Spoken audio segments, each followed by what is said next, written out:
Well, hello, that's me again. Today is the January 16th. It is Monday. Happy Monday to everybody. And let me start with that. And this is crucial for our discussion. You see this?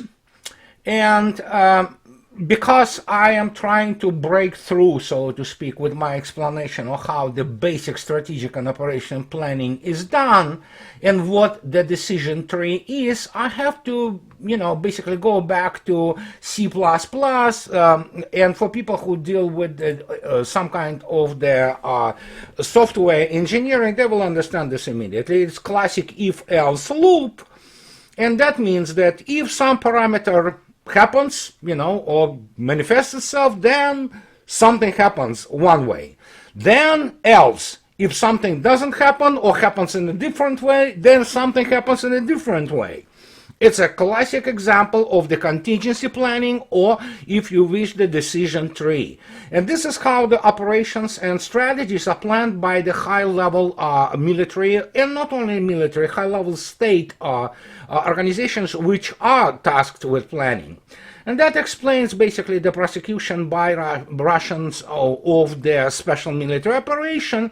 And I wanted to remind everybody, because this is not the only, there are many people actually who constantly begin to grab onto the minutia, tactical minutia especially, and say, oh, you know what, this is wrong or this is right or what have you. Guys, and I am on record, please follow this if-else software loop, famous loop really. This is what the decision tree is.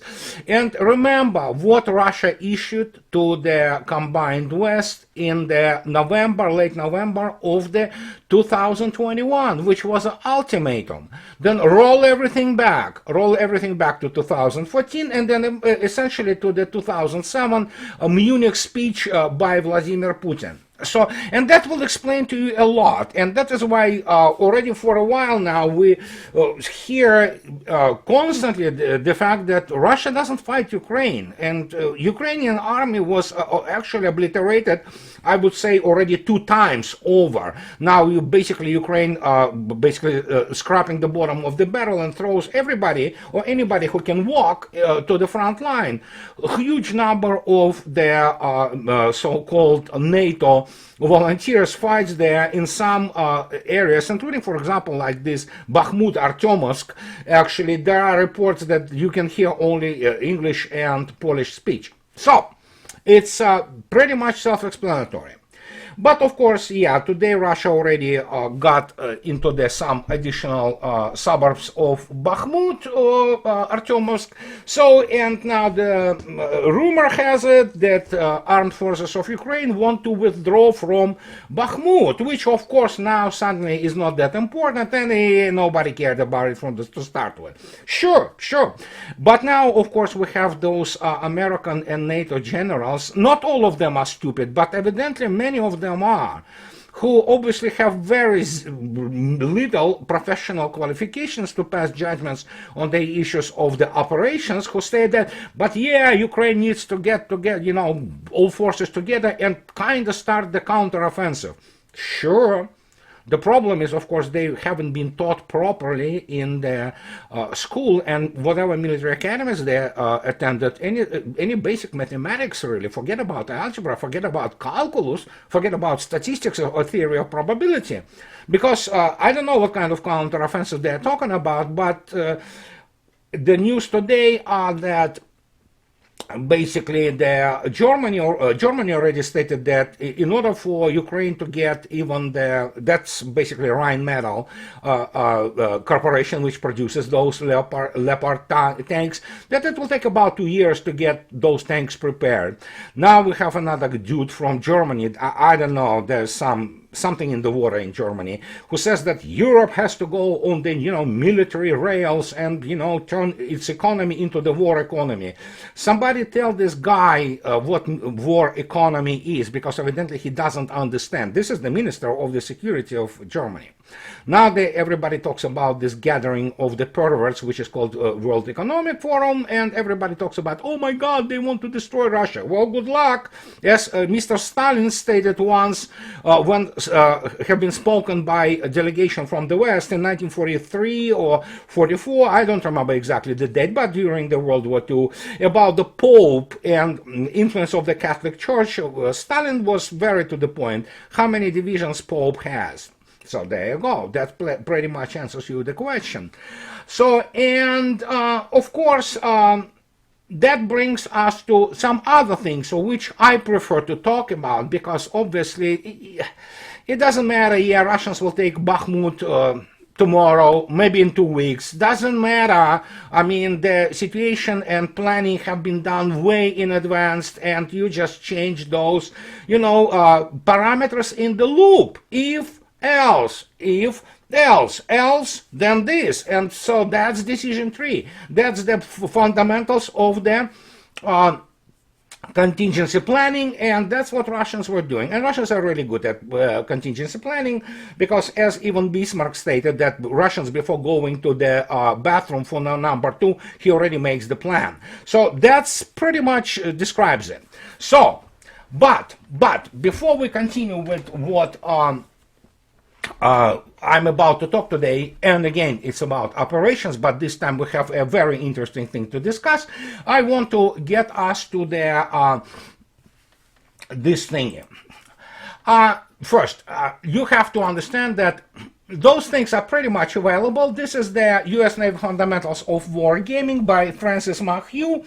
And for people who do not know what real wargaming is, it's not the point to describe what it is, but for example, just for you to know that there is a such thing as umpire in gaming, wargaming. In Russia it's called посредник or middleman, and these are nasty people. When, for example, when you do command staff exercise, they sit there and judge what you're doing and then throw some variable, so to speak.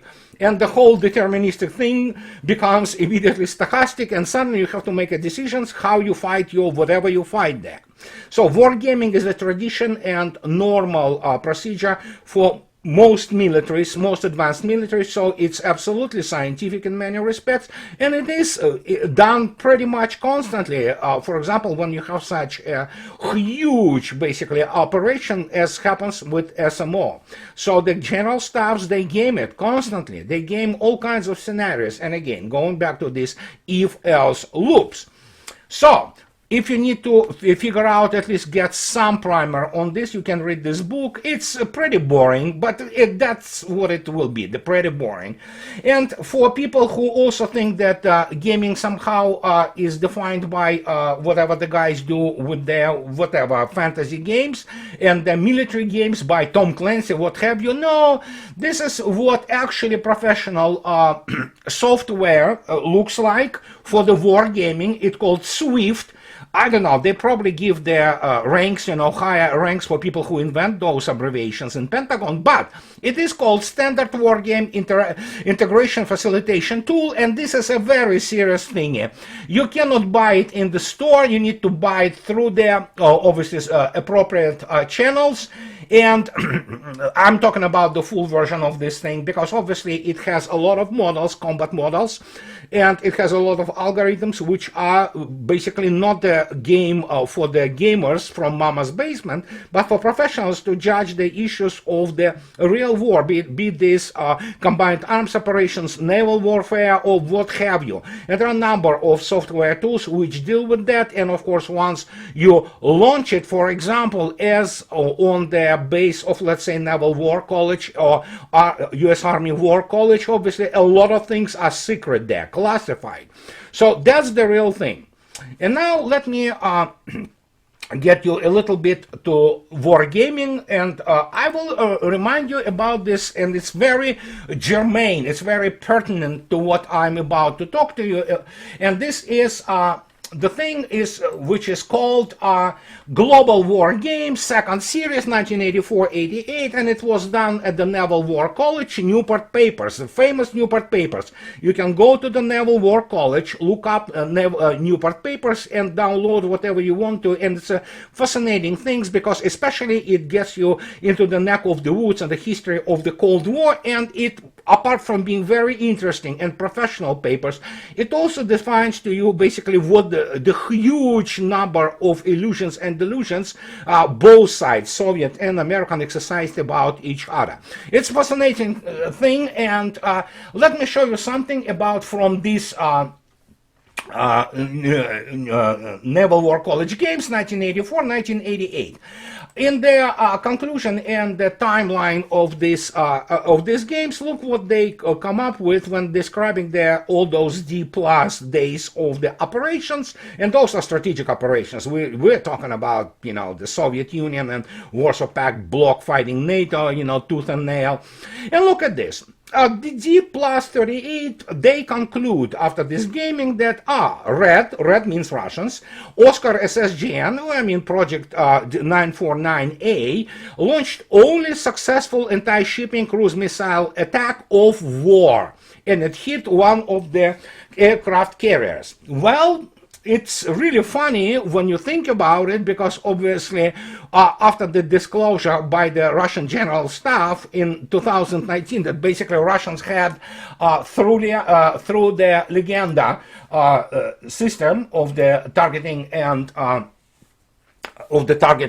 reconnaissance, they had the targeting on any assets of NATO all across the world ocean. It becomes really funny, because obviously at that time, you have to remember, 1986, the first versions of the Arleigh class destroyers, and first Ticonderoga class armed with Aegis, and is still not quite there with the Mk-41 vertical launch systems. They were basically in the process of manufacturing, not even arriving to the fleet at that time. But yet they say, okay, that's the only attack that they, have been able to commence on the U.S. naval assets. Sure, it's basically Granite P-700 missile, which is at that time was this.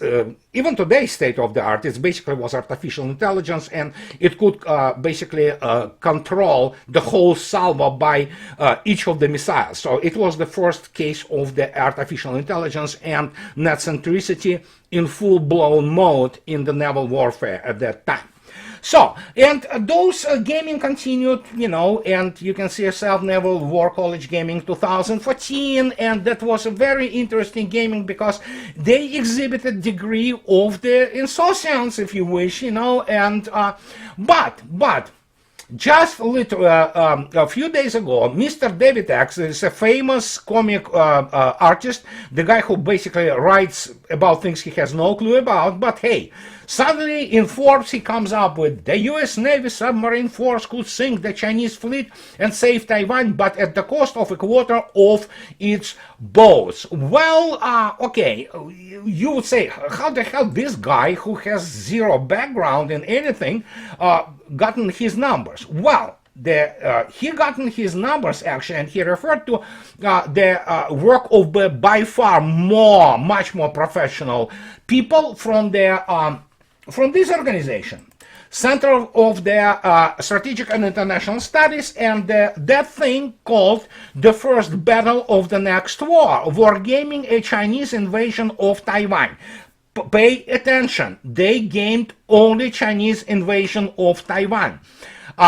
Will China invade Taiwan? I don't know, probably not, at least not for a while. But you have to understand, while many people will be, outraged that, well, China is not going to invade Taiwan, well, they had to view this scenario. They had to view this contingency, and nothing wrong with that. And look at this. So, and they talk about the defense of Taiwan, and that's what summary says. However, this defense came at high cost by the United States.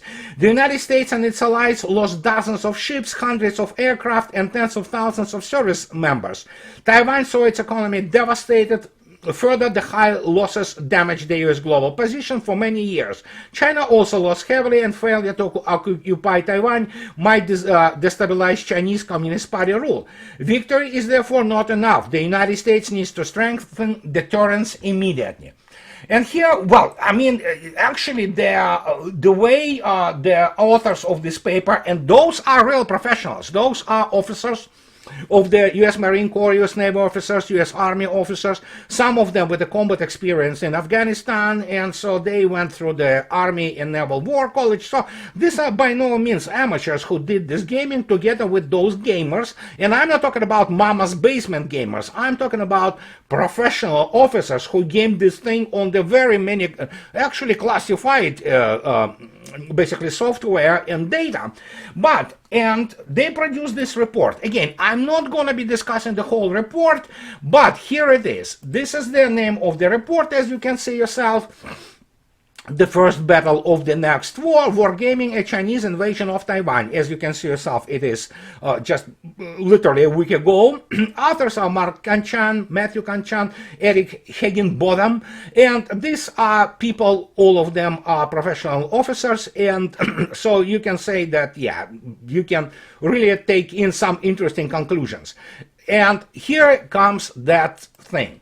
As I already stated, they're most revealing, and especially when you compare to all those games, old games from 80s or even 2014, where this, lonely Oscar, succeeded in hitting with his P-700 granites, also known as shipwreck by NATO, missiles, a single American aircraft carrier, when in reality the rest of those carriers have been torpedoed primarily. So we have the people who basically finally started to face realities, and what is important in this paper are those basically summaries. You don't need to go through all this tedious process of explanation of how things have been calculated, and there is not much actually about calculations. It's basically story about calculations. You don't need to go into those formulas, operation calculations, salvo models, complex salvo, augmented salvo models, and things of this nature. No. But look at this. Let's start with this page. Look how suddenly things begin to change already in 2023. First, obviously they said that there is no Ukraine model for Taiwan. What is Ukraine model for Taiwan? And they explained, the Ukraine war, the United States and the North Atlantic Treaty Organization have not sent troops directly into combat, but have sent massive amounts of equipment and supplies to Ukraine. Russia has been unable to interdict this overland flow. However, the Ukraine model cannot be replicated in Taiwan because China can isolate the Iceland for weeks or even months. It's only partially true because Russia still was able to interdict quite a big share of those weapons, although some of them obviously trickle through, but they make no difference whatsoever. I think so they have to understand that the Ukraine model for Taiwan is not available because obviously the United States becomes a party to war openly. China will not be fighting just Taiwan. China will be fighting United States and those allies or lapdogs rather, which United States will be able to coerce into fighting China.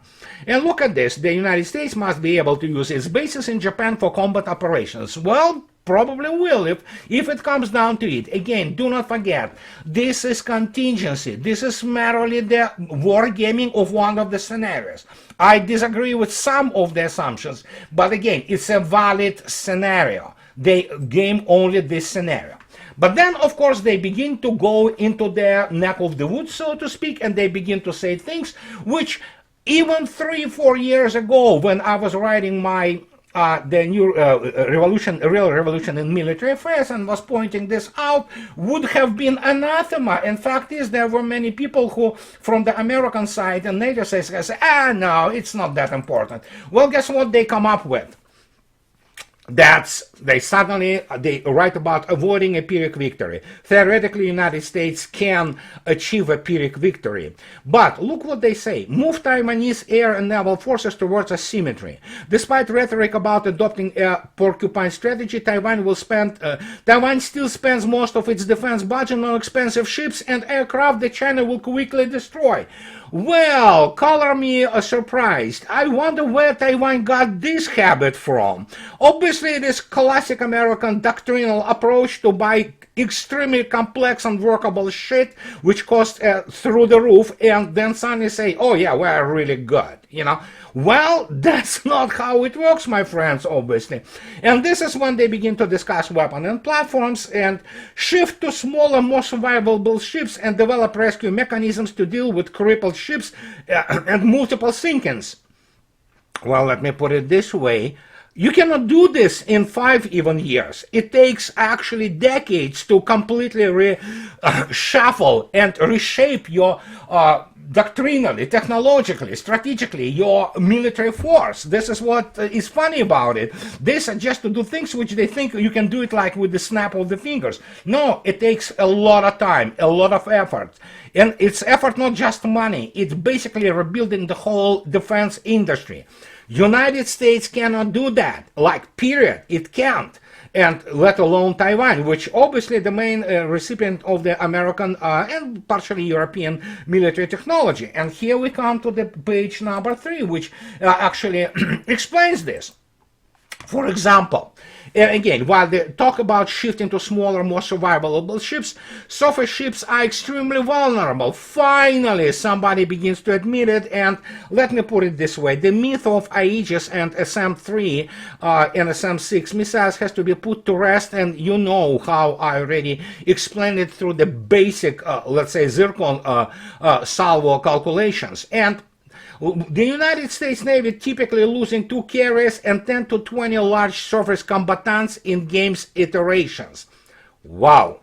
So, do you know what it means that the United States loses at least 2.5 or maybe 3 full carrier battle groups? And this is a catastrophe. It's a political catastrophe. Many people do not understand what is going to happen in the United States politically if this happens. And this is not, guys, World War II. This is not attack on the Pearl Harbor.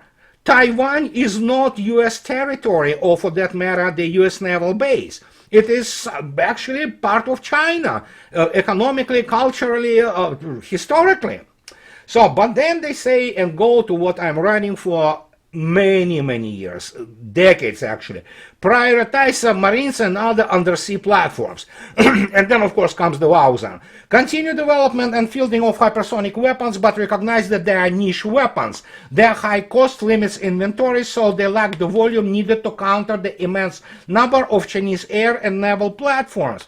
And here comes the issue. First, United States doesn't have anti-shipping hypersonic weapons. It will not have them for a long time. As I already stated, the only thing they will be able to develop will be some kind of Russian Kinjal iteration of air ballistic missile, and when this coming as a weapon, who knows? So, moreover, hypersonic weapons will be extremely forbidding in their cost to the United States. Russia already has, for example, inventories of those missiles, both Kinjals and Zircons, which are numbered in hundreds. And that means that even if you calculate the 2 to 4 missile salvos, that's more than enough to sink any navy in the world. But how the United States will develop this and call it niche, I don't know. Do not forget, United States also has the primarily subsonic anti-shipping missile standoff weaponry, be that venerable old harpoons with the range of 500 kilometers to the JASSMs and naval long-range strike missiles. They are all subsonic. It matters if you deal with the modern ships, with the modern air defenses, with a very large number of the cells. They can intercept those. And of course, after that, we have the all kind of hell breaking loose, including the issue of the flaming datums and things of this nature. United States doesn't have means to stop salvos of the supersonic, which China has, or let alone hypersonic missiles. And China doesn't have, of course, anything like Zircon, but we have to take it, a Chinese word that those DF-21, DF-26, whatever, tactical ballistic missiles armed with the hypersonic vehicles will be able to hit American assets, U.S. Navy assets in the basically in and around Taiwan. So, and here comes the question, will Russia back up China in this scenario? Russia will not back up China in this scenario directly, but let me put it this way. This funny thing, Liana, is already operational, and we don't know how many satellites of the active satellites. We know there are 5 Lotus sign-in, so to speak, signal intelligence reconnaissance satellites are already there in the orbit. We know there are at least 2 Pion satellites which provide the optronic and radar accurate basically picture of the theater, well, let's say modern one theater of operations. So, you know what, can Russia provide targeting for Chinese? Certainly can. But what else will Russia provide Chinese in case of this conflagration? Fact is, I don't think so. China will basically attack Taiwan, at least not for now. But can Russia transfer zircons to China? Who knows? I don't know, guys. You know, it's not it's not my pay grade to sit here and speculate. And you know, I hate those baloney speculations, just off the wall, saying, "Oh yeah, Russia will transfer this and that." No. But let me put it this way, for you to understand. For all Chinese successes, economic and military and scientific and industrial, of course, it's a gigantic economy.